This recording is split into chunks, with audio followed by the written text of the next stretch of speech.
You are listening to Meet the Thriller Author, the podcast where I interview writers of mysteries, thrillers, and suspense books. I am your host, Alan Peterson, and this is episode number 129. Welcome to the first episode of 2021. And for this episode, we'll be meeting Edwin Hill, who is an Edgar and Agatha-award nominated author of Little Comfort and The Missing Ones, and his latest book, Watch Her, was released on December 29th of 2020, so it's available now on Amazon or wherever it is that you get your books. Had a great time talking with Edwin about his writing process and about writing mysteries and a whole lot more, so stay tuned for that interview coming up. Please do visit thrillingreads.com/rate to leave a rating and or a review for this podcast. It really helps to get the word out so others can find the podcast as well. All right, so here's my interview with Edwin Hill. Welcome to the show, Edwin. Thanks, Alan. Thanks so much for having me. Oh, thank you. And thank you for being on. I appreciate it. So can you tell us a little bit about yourself and your background, please? Oh, sure. I worked in publishing for many years. I worked in college publishing for many years before getting into writing, and which was kind of fun. It was good to see see sort of how the publishing world works before I got into the whole writing process. But like a lot of writers, I've had a lot of jobs along the way. I've sort of skipped from here to there, and I did land in the publishing world for about almost 20 years. So that was a good place to land. Before that, I lived in San Francisco, in California during the .com boom, and had a lot of fun during that period of time as well. And came back east, got an MFA at Emerson College, and then went into publishing and then to writing. And did you always wanted to be a writer? Like, how long has that been in your DNA? You know, I always loved the idea of storytelling.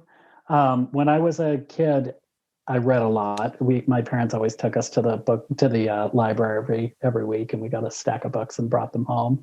And I always really loved mystery novels. I loved, The Three Investigators and Hardy Boys, Nancy Drew. I really loved this series called The Famous Five out of the UK. When I was about maybe 10 or 11, my parents used to take us on these month-long family camping trips across the United States in this yellow Bronco. And we stopped outside of Mount Rushmore, back when you could still buy paperback books at a gas station. And I was sort of at that age where I was between children's literature and adult literature, and I didn't quite know what to read. And my parents bought me a copy of an Agatha Christie novel called The Seven Dials Mystery. It's one of her early books. It's set at a manor house. It has a character named Bundle. It's set in the 1920s. And I really loved it. I loved the language of it, and I loved the puzzle of it. I loved how she kind of put all of those pieces together. And I remember finishing reading it in the back of that Bronco and just thinking to myself, this is exactly what I want to do with the rest of my life. And it only took me about 35 years to teach myself how to do it, with a lot of false starts in between reading that book and actually getting a book published. Yeah, usually it's a long road, isn't it, to get to that? It is, and it's I think writing is such an interesting career choice because it takes a while. You have to teach yourself how to do it, and you have to have a lot of self-confidence, and you have to have a lot of self-drive to actually complete anything. And that definitely, I had to sort of find that drive and find that desire to really move a project to completion. Yeah, now checking out your series. So your protagonist, Hester Thursby, she's a Harvard librarian, which I think is so cool. How did that character come about, and how did you settle on her becoming being a librarian? Oh, when I started writing this novel, I actually started with the antagonists. So my first novel is called Little Comfort, and it's about two grifters who they can one of the grifters is named Sam Blaine, and he's very charming, and he can sort of infiltrate people's lives, very Tom Ripley-like. And when I first started that novel, it was about Sam and his friend Gabe, and I wanted it to be sort of like an anti-hero story. And then, so I worked on that for a little while, and there's a long story around how I got started on that. But I worked on it for a while, and I didn't really know where to push the story. And then I happened to get a new job. I moved from one job to another, and I negotiated a month off in between those two jobs. And I decided I was going to spend the month off writing. I decided to do my own version of NaNoWriMo. And so I wrote every day. I tried to write, the 1,600 words a day. And during that process, I kind of figured out that I didn't like the novel with the antagonists being the main characters. They needed a protagonist to sort of, figure out what was going on with them. And that's when I came up with Hester. And really, my decision-making process was I was already writing a book about two men, and I didn't want to write a book about three men. And so I decided to make her a woman. And that was my whole decision-making process. And so for a while, I didn't know a ton about her. It took me a while to write my first novel. I didn't take it seriously for a while. And so I really, I just kind of pieced her together bit by bit. One of the things I had to answer about her was, what does she do for a living? For a while, the novel was going to be more comedic than it wound up. It's a pretty dark novel, but for a while, I wanted it to be funnier. And so she was going to be a baker. And then I decided when it took a darker turn, she might be a psychologist. But there are a lot of novels out there that have psychology at the core, and I felt like authors were doing that really well on their own. And I lived in Somerville, Massachusetts at the time, and one day I was walking through the Harvard campus, and I came upon Widener Library, which is the world's largest research library. It's a huge, beautiful building. And I looked at it and I thought to myself, maybe the protagonist could be a librarian. Librarians are very curious. And more importantly, they have access to information that not necessarily everyone else has access to, and they know what to do with that information. They know how to sort of piece it together. I thought that would be a really great amateur sleuth, and it'd be a really great protagonist, especially against the two antagonists that I had already developed for the first novel. Oh wow, yeah, that's a good idea, because the librarians and their research. I mean, that's like where even like the professional researchers go to librarians when they get stuck. Oh God, yeah, absolutely. And so the Watcher is the third novel in the series. How's that been for you, seeing the series progress and the characters growing? How's that? Can you tell us a little bit about that process? Oh, sure. That's been really fun. I mean, so the central characters in the series are Hester Thursby, who's the librarian, and then her longtime partner, is a guy named Morgan McGuire, and they live in a house together. They don't actually live in the same apartment. They have separate apartments in the same house. And then Morgan has a niece who he is responsible for, who is 3 years old in the first book, and 4 years old in the second book, and 5 years old in the third book. And I would say of Hester is that she's prickly. She doesn't necessarily open herself up to people, including to Kate and Morgan, who she lives with. And so one of the things that I've tried to do with the series is to have her progress as a character, have her open herself up to her partner, have her open herself up to the child who lives with her and who she's responsible for. So in the first novel, In Little Comfort, Kate, who's the 3-year-old, has just sort of been dumped upon these people. And Hester's in her she's in her mid to late 30s. She doesn't have children by choice, and she's not thrilled, honestly, to have this kid dumped on her. And so one of the things that I've really tried to do with the whole series is have her slowly but surely come to terms with the fact that she's responsible. I mean, she's an adult. She knows that she's responsible for the kid, and she has to be an adult about that. But she doesn't necessarily have to be happy about it. So in this third novel, what I wanted to do was to show her experiencing some of the joy of raising Kate and having Kate in her life. So that was kind of fun. Another thing that I did with this novel that I loved between Morgan and Hester, they have this peculiar relationship where they don't really talk about their past lives, like the time before they knew each other. They don't talk about past relationships. They don't talk about where they grew up and stuff like that. And they've always sort of liked that. But in this third book, Morgan starts pushing the boundaries on that. And he proposes a game with Hester where each day they're allowed to ask each other one question about their partner, and the partner has to answer no matter how uncomfortable it makes them. And so by doing that, they slowly but surely open up to each other as the novel progresses. And we as the reader learn more about each of them as well. Oh yeah, that's a great way of doing that. Yeah, it made me nervous thinking about it in real life. Yeah, I don't know if I'd want to play the same game myself. So, how much research did you put into this? Did you like actually meet like librarians, or how did that come together? Yeah, so I have a I go to Widener Library and I meet with a librarian who works there, and she sort of helps me with what the day-to-day life of a research librarian is like.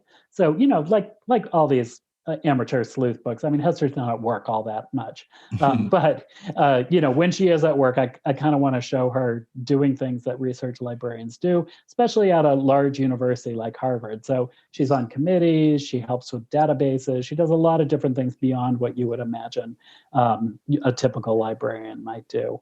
For this book in particular, for Watch Her, Watch Her is set at a for-profit university, which is like sort of think of the University of Phoenix. A for-profit university is one that is responsible to deliver profit to its investors. So that's the main difference between a traditional university and a for-profit university. So I came up with this fictional for-profit college based in Boston called Prescott University. So I did some research into, like the differences between for-profit colleges and traditional colleges. And I kind of looked at, in particular, I looked at Corinthian colleges, which was a big system of for-profit colleges that went under in I think it was in 2015, just to kind of see how those schools operate.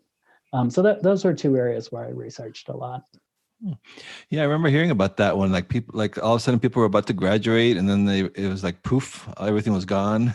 Yeah, and the students were left with a lot of debt, and no degrees, which is obviously a terrible position to be in. I didn't wind up bringing a lot of that into the novel, but it was interesting to look into it anyway. Then the recent scandals of with the whole Aunt Becky of Full House. What was that?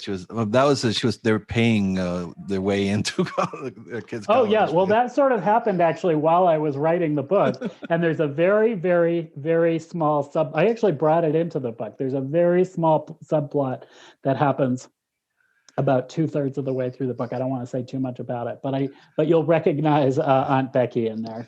Yeah, who knew there was so much drama and suspense in higher education? I know. So how would you describe your writing style for listeners who might not be familiar with your work? I would say my writing style is very character driven. So the novels are first and foremost about Hester and Morgan and sort of their relationship. But I infuse it with excitement, and I try to make sure that there is a lot going on, a lot of puzzle pieces for the reader to figure out. So I write all the novels from 4 points of view. So there are 4 point of view characters who tell pieces of the story. And I always say that the fifth point of view is the reader, because at the end of the novel, if I've done my job well, the reader takes all of the pieces that I've laid out for them, and they figure out sort of the intricate whodunit of the mystery. And none of the actual characters usually know the entire story at the end of the novel, but you, the reader, should know the entire story at the end of the novel. Even Hester doesn't always know all of the pieces of the whodunit by the end of the novel. Yeah, your reviews too. I was seeing that you get a lot of the people praising the twists and the twists and turns of it too. So it sounds like it's a lot of fun. Yeah, and it is kind of fun. And as I'm writing, I usually have a general sense of where the sort of like the overarching plot's going to go with the novel. But I love it as I'm writing when suddenly I'll just come up with an idea that sort of puts this whole new twist into the novel. I had a few of those with Watch Her, and with each of my novels, I've had a few of those. And you have to wind up having to go back through the manuscript and sort of place the seeds to those twists. But they're really gratifying when you figure them out. So is that kind of your process? Are you more like one of those by the seat of your pant writers, or do you have like a sort of like an outline or a hybrid? I do a little. I've written 5 novels now. I have 3 books published. I have one that I'm working on now, and then I have another one that I'm sort of sitting on. And I have done it. I've used a different process for each of them.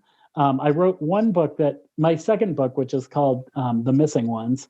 That's the second book in the Hester Thursby series. I wrote that. I was working at the pub. I was a vice president and editorial director at a major publisher, and which is a very big job. And I had a contract for a book.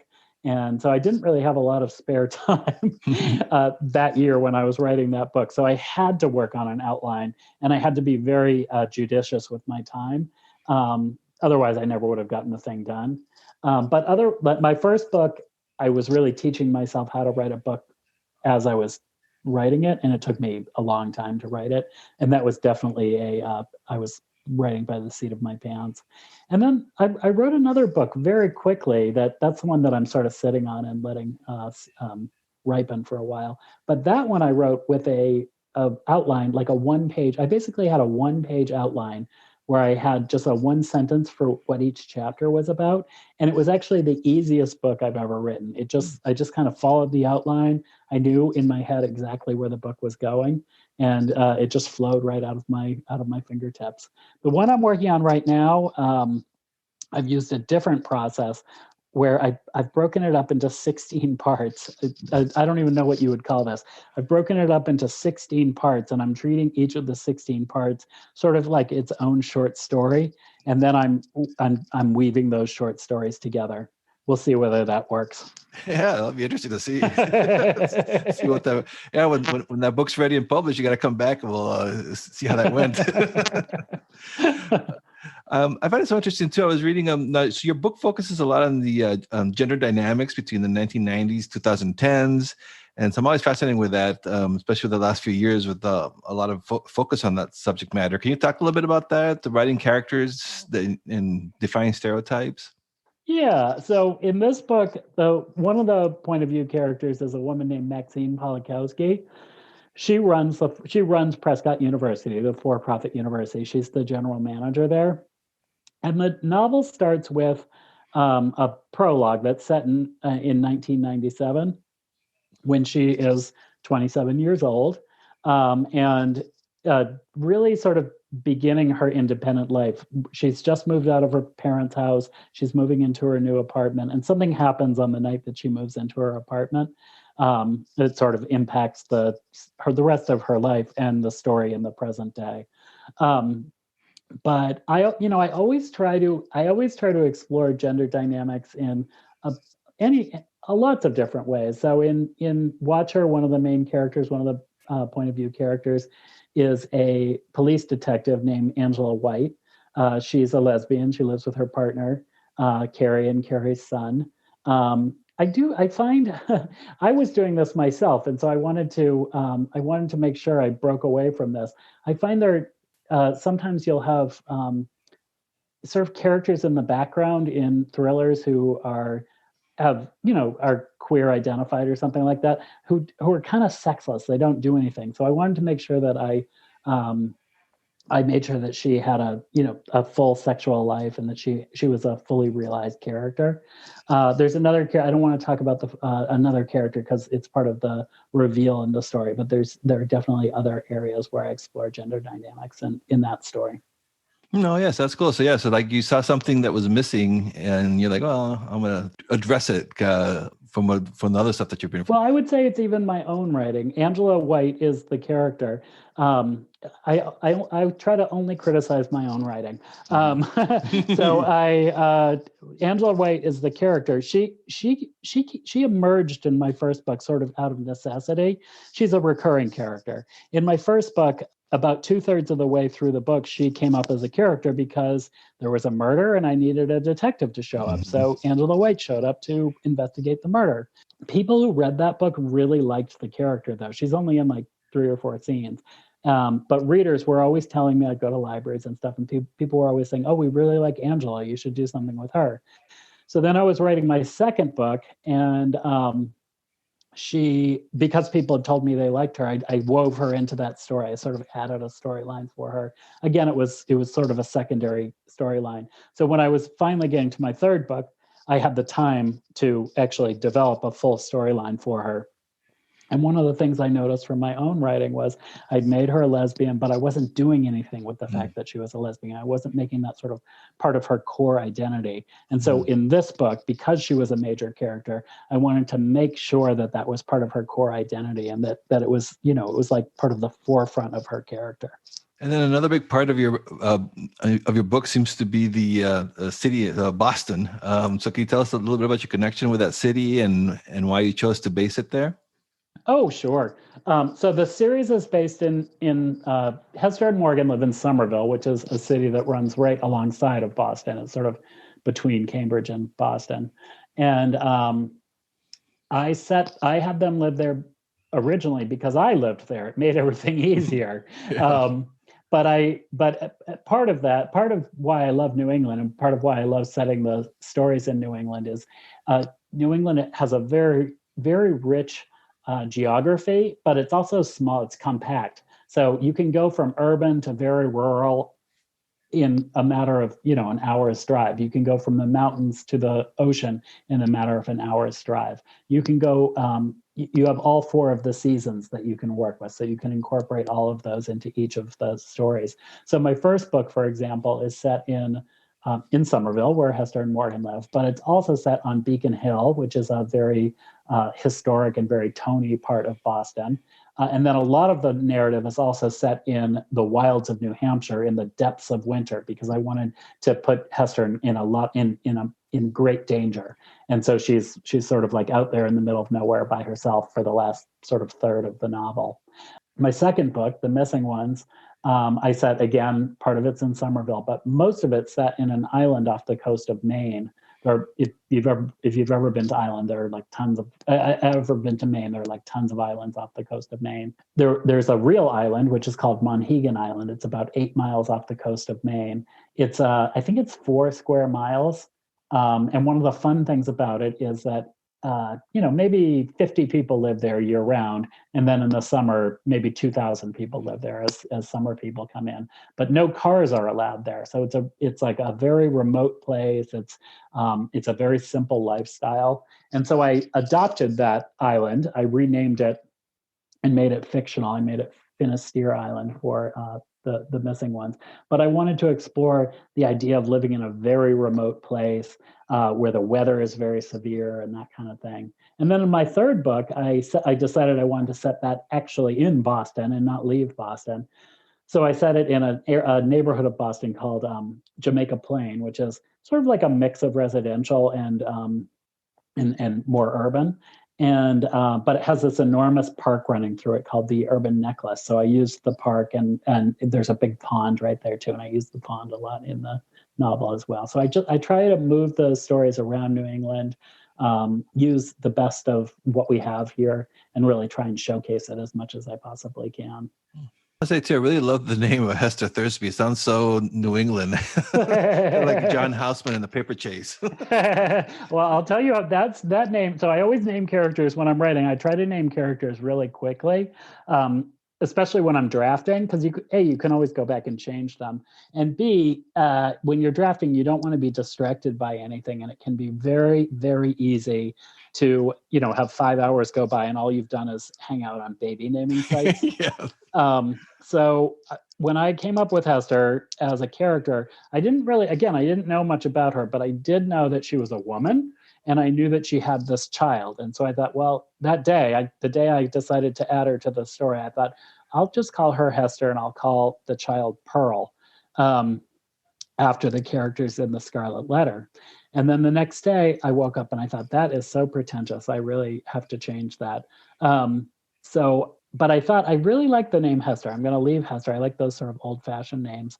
So I changed the child's name to Kate. So it's Hester and Kate now. And then the last name, again, I sort of mentioned this earlier. When I first was writing the novel, I meant it to be funnier than it wound up being. And Hester loves movies. And in the original draft, she loved romantic comedies. And so I was going to call the first book in the series His Girl Thursby, sort of a play on His Girl Friday. And that's where the Hester Thursby came from. Floyd Thursby is also a famous character from the Maltese Falcon, but I did not name her after that character. Oh, it's fascinating how that came to be. Yeah. And so now, a question too now, as being a male author writing female-led series, any challenges on that? Can you explain that process, your process on that, handling that? Sure. I mean, one of the things that helps is that, again, the books are told from multiple points of view. And so all the characters come from me, and none of the characters are me at the same time. So Hester winds up, I try at the end of each, when the novel goes off to my publisher, I try for Hester to be about 40% of the overall manuscript. And then the remaining three POV characters split the remaining 60%. And so, I'll write from men's point of view, I'll write from women's point of view. In general, I never write from my own point of view because I'm super boring and nobody wants to hear about my life. So I'm always having to inhabit other people's. That's what fiction is. You have to inhabit the heads of other people and try and make them seem authentic. So with Hester, there are a couple things that I do to make my life a little easier. We have some similarities between the two of us. We both really like horror movies. We like movies in general. We're both a little bit grumpy. We don't like kids. She actually has a kid. I've managed to avoid them. We both love dogs. So, I found things that we have similar between the two of us. But that said, there are tons of things that are different between the two of us. I mean, she's a librarian. I've never been a librarian. She's 12 years younger than I am. And that's actually, for me, that's the harder part than writing from a woman's point of view. Like the life experiences are so specific to how old you are and when you experience things. And so I always try to find someone who is about Hester's age to read the manuscript before it goes to my editor, to make sure that I'm sort of getting, she was born in 1982, sort of getting what it means, getting what the experiences of someone who was born in 1982 sort of feel like. I also have a lot of beta readers who are women who I ask to tell me if, anything seems off or seems inauthentic. And I do that for any person that I'm representing in the narrative. I try to have a beta reader who is similar to that person. Oh, cool. And then I always like to get because I'm curious about the tech side of the writing. So what kind of program do you use to write your books? Is it like Word or Scrivener or something else? I just use Word. Mm-hmm. I have a very good memory, so I sort of keep a lot of stuff in my head. The things that don't stay in my head usually aren't, I kind of think probably shouldn't have made it into the novel anyway. I've heard of Scrivener and all of those, but I don't know. I haven't gone out to try and use any of them. And has the pandemic affected your writing process at all, this crazy year that we've had? It's been interesting. So I wrote a book, the book I was talking about, the one where I had the outline that was just like a page long. Mm-hmm. I wrote that early in the pandemic. And I had this sort of creative burst at that time. And then I put it away, and then I had to start this book because this book is under contract, so it's due to my publisher. This one it's been fine, but I do feel like there's like this low grade distraction, this low grade stress that we're all going through, and so it's been interesting. I find drafting, like the first draft of a novel, can be very challenging, and I'm still like trying to work my way out of the first draft of this novel. So. I mean, I would say that I can't quantify or describe what impact the pandemic has had on my writing, but I know it's there. And it'll be interesting when all of this is over, knock on wood, it'll be interesting to look back on this time and sort of think about that with a little bit of hindsight. Yeah, I also wonder too, like future books, like how will it be addressed? Like some authors said, "Oh, I'm going to ignore it." Others are like, "Well, I'm going to have to write it in." It's like, so it's going to be interesting to see books coming out in the next couple of years. Oh, with Watch Her, which is coming out at the end of this month, I finished that manuscript in February and handed it off to my editor. And he got me notes back maybe a month later. Now we're in March, and like the world's really starting to change. And then I got my copy edits back in May. And at that point, I was like, am I going to incorporate this pandemic into this book or not? I mean, it's set at a college. You know, I have students who live in dorms. And at that point, everything was so undefined. Like nobody knew what was happening. I tried for a little bit to incorporate it. And then I really thought, you know what? I really want to live in a world. I want to be writing about a world where we go to parties and we go to restaurants. And I don't want to be living in this pandemic world. So I decided not to do it. With my current book, for a while I was trying to incorporate the pandemic, but I've decided now. I just decided this week. Now I've decided it takes place after the pandemic is over, and I do reference the pandemic like here and there. Like I had one character, a police officer goes to talk to a suspect, and the police officer says, "Oh, do you work at home?" And the suspect says, "Yeah, I've worked at home since the pandemic." So like the character addresses it very briefly, and that's the only way I address it. And is that what book you're working on now? Is that a part of the Hester series? No, I'm writing a standalone right now. Oh. It's set in Boston, and it has a couple of the minor characters from the Hester Thursby series make appearances in it, but it's a whole new set of characters. And Hester and Morgan and Kate are not part of the novel. So, what was the difference between writing like a standalone versus the series that you've been working on for the past few years?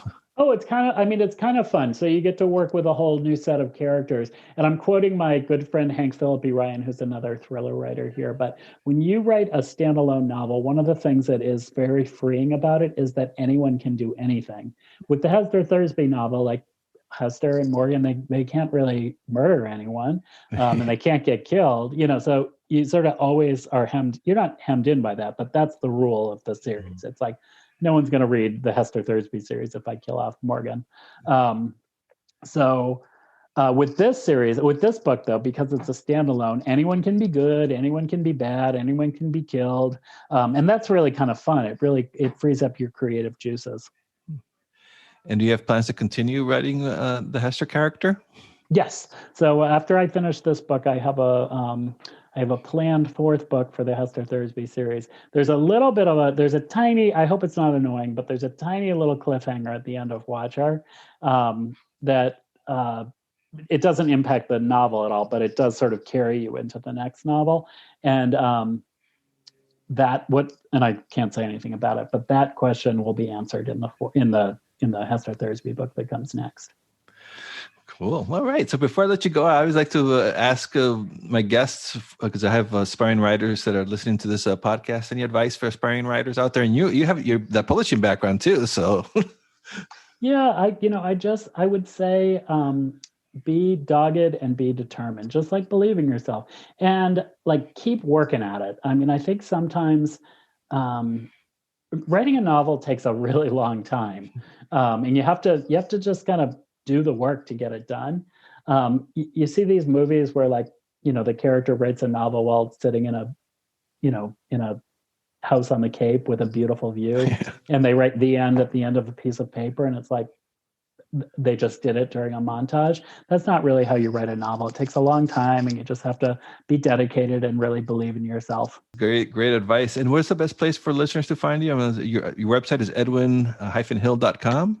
Yeah, I'm at edwin-hill.com, and you can find me on Facebook and Instagram and Twitter at Edwin Hill Author. Well, thank you so much for being on the show. Really enjoyed talking to you and about your books. Thank you, Alan. This was great. I really appreciate it. Thank you for listening to this episode of Meet the Thriller Author. For show notes and to access the interview archive, please visit my website at thrillerauthors.com. And please do visit thrillingreads.com/rate to leave a rate and review of this podcast wherever it is that you are listening to it. It's the best way to help me get the word out about the podcast to others. And finally, check out my author website at alanpeterson.com. Thank you for listening, and until next time, when I'm back with another interview on Meet the Thriller Author.